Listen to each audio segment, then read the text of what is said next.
Hello, my name is Anne Ratchat, and I am the owner and producer of Magistry Studios, and today we are going to be doing a little bit of a 101 on how to playtest. So, playtesting is the core way we make games actually reach market. A lot of us have ideas, but ideas that never see the light of day never get played. And so the playtest is the first step to getting a game played. There's a couple different ways to get into it and a couple different styles of how to playtest, but we're going to be diving into that. We're just going to put a little asterisk that even though we're going to be talking primarily about LARP design, all of these skills and all of these processes that we're talking about can affect any and all game design in general. It just so happens that we primarily produce LARPs, so it's easier to come up with examples. So with that, let's get into that. So when you are getting ready to playtest, one of the most important things to remember, you do not need a complete game to playtest. In fact, usually getting started the sooner is better. For example, getting started in alpha, there was a game I was playtesting that was effectively scribbles on index cards, and I ended up getting some very strong feedback from just random symbols strewn upon index cards. Like, that was all there was of the game. There wasn't much story or a narrative, just a loose idea of a mechanic. And I was able to lead a 2-hour-long conversation on the nature of how to use complexity in order to tell the narrative components of alchemy through the mechanics. You really want to start off by just seeing how people respond to your early ideas, because that can tell you where you might need to put in more safety concerns, where you might need a cultural consultant, where you might need a co-designer, or where you realize that your target audience might be slightly different than what you originally thought it was. You can get their thoughts, opinions, and also, really importantly, they'll have ideas of other games to look to in order to inspire you to dig deeper and find other mechanics that you may not have seen by yourself. One of the things that I studied in college was this idea that ideas die when they're held in their own place, when they're kept private. It's only by sharing and developing these ideas can they truly live. And so playtesting and using this alpha in order to dive in is a really great way to get the ideas live and active and really developing in what they want to be. How you want to do an outline of the playtest is that you want to make sure that you have questions walking in. If you just say, oh, I'm going to playtest this and I don't know how it's going to look at the other side, then you're probably not going to get useful information. Versus, I want to see how people play with insanity. I want to see how people do character design. I want to see what happens when I knock these 2 dominoes over at the same time. Does it completely devastate my game, or does it add to the game? Something like that. Further, you do not need to listen to anyone's advice. At the end of the day, you are a game designer designing your own game, so you will know what the game wants to be in the end. If you are happy with the game, it doesn't matter if anybody else is happy. And it's also really a thing that happens in higher levels of game design, where we start to question how much input are other people giving us, where we actually want to go with the game, or how they would design the game. If they want to design the game, they can go and do that, but I'm going to design mine. Finally, the last thing is, if you're getting into playtesting, do not be emotionally attached. I know a lot of us have rejection-sensitive dysphoria, or RSD, that makes it getting criticism to be really difficult, or anything that is perceived as a criticism might hit just as hard when it's not intended to be.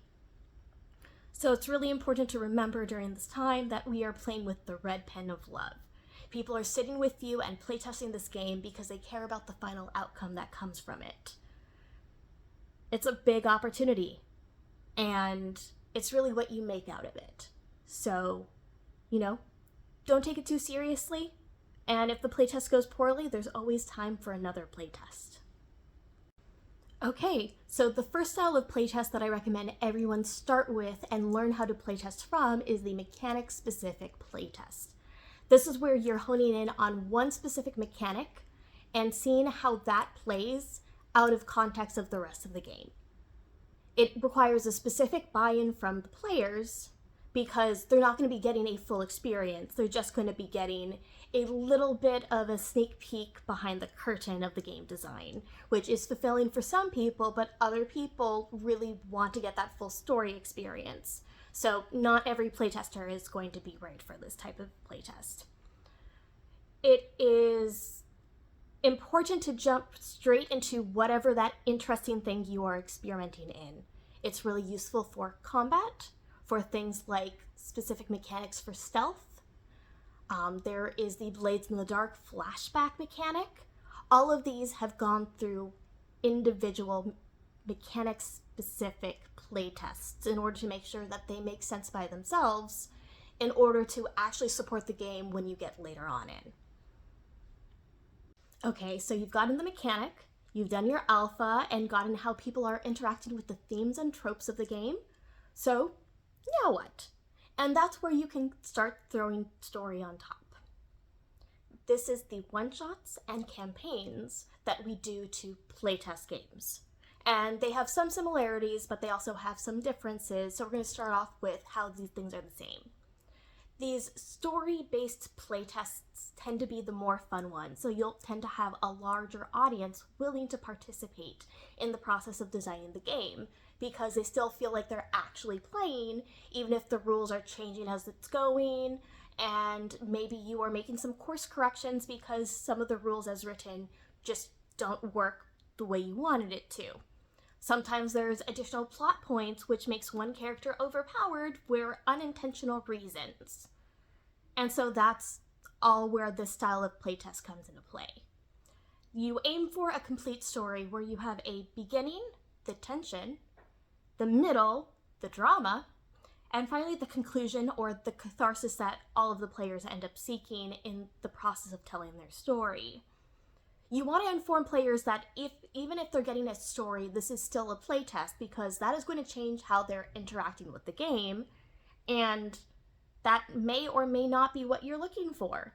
I know in a lot of my playtests, I'm looking for players to push the boundaries and see if they can break the game, and see if there's any way to keep it together even when players are actively trying to be disruptive and detrimental in a fun and interesting way.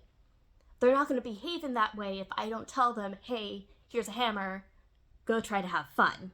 Instead, they're going to try to belong in the box of whatever sandbox you've created and have fun there. It is also really cool as a designer at this point because you're able to just sit back and watch.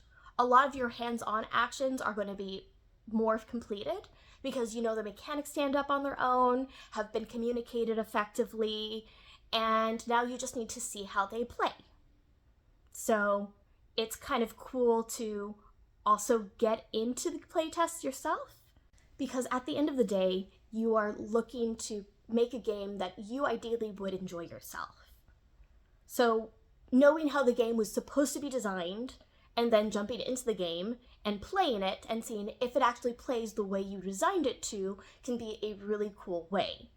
I ended up finding that I had a very important character missing some very important information when playtesting the first one of my games, where a detective-like character had no action to actually start looking for the mystery, even if they found an interest in it in the first place. So that was a thing that I only would have realized by having played the character myself.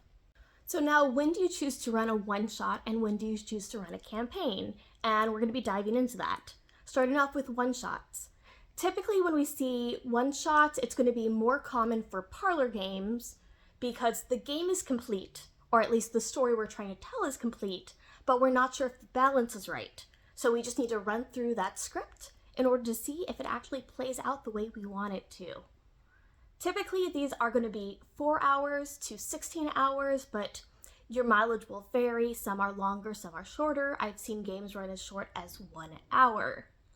When you're looking at the design of one of these one-shots, you're going to consider a couple of things. One, there's going to be a set scenario, and that makes it that this play you see in game is consistent on some level, even as you go between different player bases.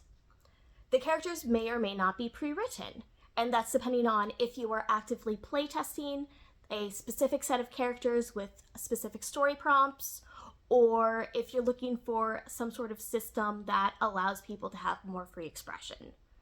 Doesn't particularly matter for the nature of a one-shot playtest. Finally, you're going to see a range from anywhere of 2 to 30 plus players. It's quite a large range, but it's important to keep in mind that these are going to be more cohesive stories with a lot more control simply because they are on the shorter side. And so that also brings us into the question of replayability, because while some people adore replaying games, other people will play once and say, I've done it, I don't need to see any more of the characters. So there's going to be a preference on different cultural biases within gaming cultures of how public are secrets. In some Secrets and Powers games, you do not talk about the story at all after, in order to make sure that the secrets are preserved for the next group of people to play it unbiased. However, if you were to go back and play that same Secrets and Powers game again, you as a player would know some of the secrets having played a different character, and so that could possibly change your game. There really isn't a moral position on which way is better, to have public secrets or private secrets, but it is important to know that for consistency of playtesting, you want to have a cohesive idea of people coming in with secrets or people coming in without secrets. With the large range of 2 to 30 players, you're also going to have a higher chance of replayability with those 30 plus player games than you will have with a 2-player game. From there, you also have differing beliefs on how much of a game can change in only 4 to 16 hours. There are some people who say I make one fundamental shift in my character and I'm playing a completely different character even if I only play them for 2 hours. However, there's other people who like a slightly more slow progression in character development, and so the question is, how much can a person change outside of a game in the scope of about 1 weekend? The answer for most people is not very much, and we say for the purpose of the story that people are changing dramatically. So not right for every person and every player. And then finally, it's important to keep in mind that these one-shots are very popular for conventions, and in fact can be a drawing point at conventions, a talking point at conventions, a way to make friends, because they fit into really neat blocks. So you can get a lot of goodwill within the community by bringing in one of these one-shots and saying, I'm only running this once this weekend, next week it's going on Kickstarter, you get to play it first. Finally, we get into campaign playtests, which are most commonly seen with boffer LARPs, but not limited to such. There are some long-standing campaign games that are parlor LARPs that will still have the same idea. And where that comes into play is the idea is that the core rulebook is finished, but it isn't refined. There's still a lot of tweaking that needs to happen, which is common for games that require a lot of combat. That is simply going to take time to balance between player skill and character skill, because the player's skill and the character's skill may not always meet. So how do you find that middle ground of playing a really cool character who's much better at fighting than you could ever be by yourself? It can be also useful using these campaign playtests in order to slowly increment up the complexity of the rules that you are putting in play, in order to teach them one by one, so that when you get to the final version with all of the rules combined, people are able to really meet you and make full use of what you've put together. So let's talk a little bit about the design of these. There typically is a world document and a core rulebook. These are 2 different documents. The world document tends to be purely narrative and add some structure for people to choose how to interact with the world, the major themes, the major tropes. And then the core rulebooks is the hard mechanic, which has all of the combat skills if there are any social deduction skills, anything that requires anything other than just negotiation to have happen. The characters are usually player originals because you are creating a person who exists fully within the world versus filling a story role within a small story set.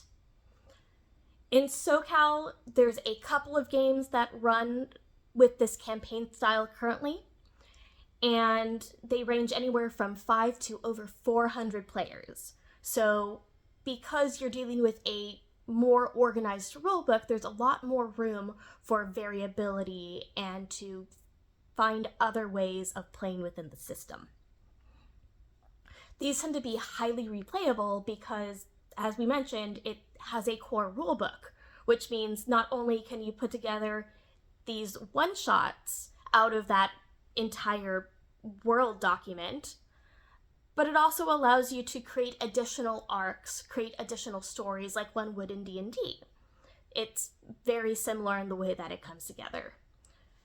The updates also can work to make the world feel like it is unlocking or developing in real time of play, that the characters feel like their actions are actually mattering for the world. And so it can be a neat thing to update the document specifically to mark specific points within the game of high accomplishment or high intrigue. There is a domino effect of choices that will change dramatically over time, even if you do run the same campaign a second time, because instead of having 16 hours, you're running for 30 or 60, or there are some campaigns that have run for over 10 years. There's just a lot of variability for how the story could change as a result of one minor action changing in a story 2 years previously. Okay, so that was an overview of LARP playtesting. It was definitely a very brief overview because this is a class that people will deep dive into and do master classes on. There is a lot of experience and training that comes from it, so if you want to do a deeper dive into how to playtest, I recommend looking up Metatopia online, which has a bunch of online panels about how to playtest effectively, bringing in a lot of different game designers from different styles and different mediums.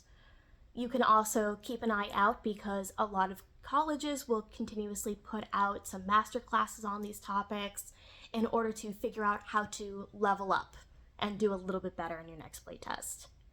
Anyway, if you enjoyed that, give this a hype, and in the meantime, I'll see you at the next video. Bye!